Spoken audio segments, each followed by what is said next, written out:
Hey guys, welcome along to a quick video. I just wanted to offer my opinion on something here and give a little bit of advice to those of you starting out on vatsim. Maybe you're a brand new pilot and you are looking to get into it as a VI individual. So how should you communicate with ATC? And there's been some discussion about this recently because a controller weighed in on this and gave their view. Apparently, there is a policy on vatsim that what you say in the flight remarks should not get out publicly. Now, it's my information. If I'm VI, it's my information. If I want to let the controller know that, I'm going to do it. So here's how I would go about it. You always put in your flight remarks that you're a visually impaired pilot, you are unable to taxi, but you are using software that allows you to fly all normal procedures once airborne. And so you'll need permission to spawn. And I usually say this will only take a few seconds because sometimes, you have to remember some controllers are new. They may not properly understand what this means. They may think it's going to take longer than it is. And so, getting them to understand that all we mean is we need to spawn to the center line of the runway when our turn comes in the departure flow is important. And so you'll get your IFR clearance as normal. And then you'll call them up, depending on where you are. Maybe you're in Europe and you have to ask for start clearance. Maybe you're in the US and you don't. Now, of course, push and start in the US, you can usually do a pushback because it's at your discretion.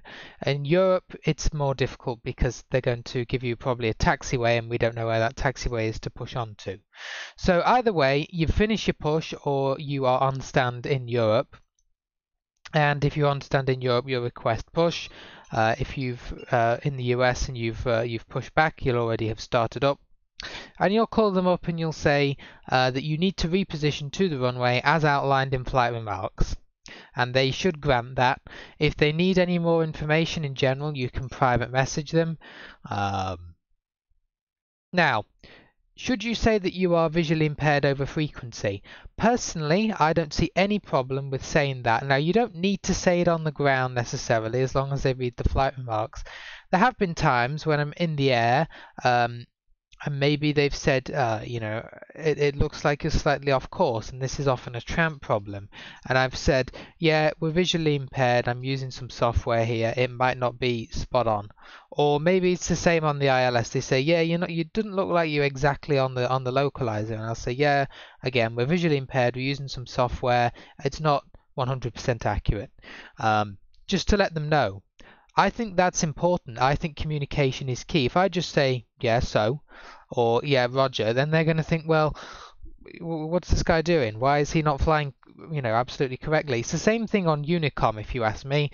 If I'm just at an airport and I decide I'm going to reposition to a runway and just say on Unicom, blah, blah, blah, traffic, we're repositioning to the runway, you will get pilots who are irritated by that. You will get pilots who message you or key up and say, why are you repositioning to the runway?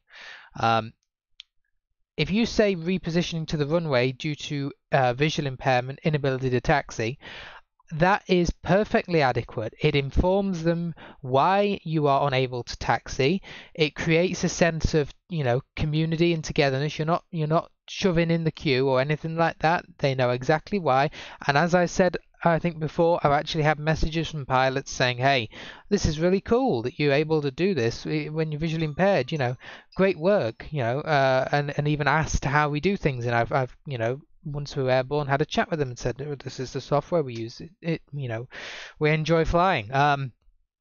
So the opinion of one controller is not necessarily the opinion of vatsim. I have spoken with the Vice President of Conflict Resolution at vatsim previously and asked them the procedure and said, is this okay if we perform this procedure and reposition to the runway? This is what we've always been doing on vatsim.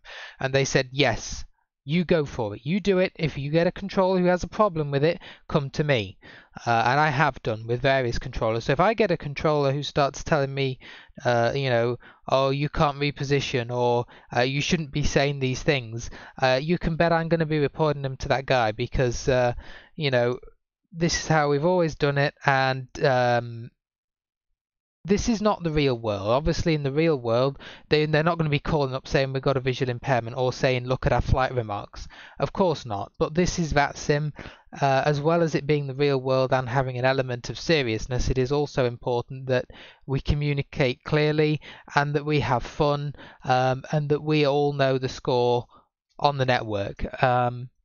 Because it is just as much a hobby as it is us trying to simulate. So I think it's better that way for all of us. And as I say, cleared with the Vice President of Conflict Resolution at vatsim. Right, I hope you've all enjoyed. I hope that helps slightly with how to conduct as a blind pilot on vatsim. And we will see you in the next video.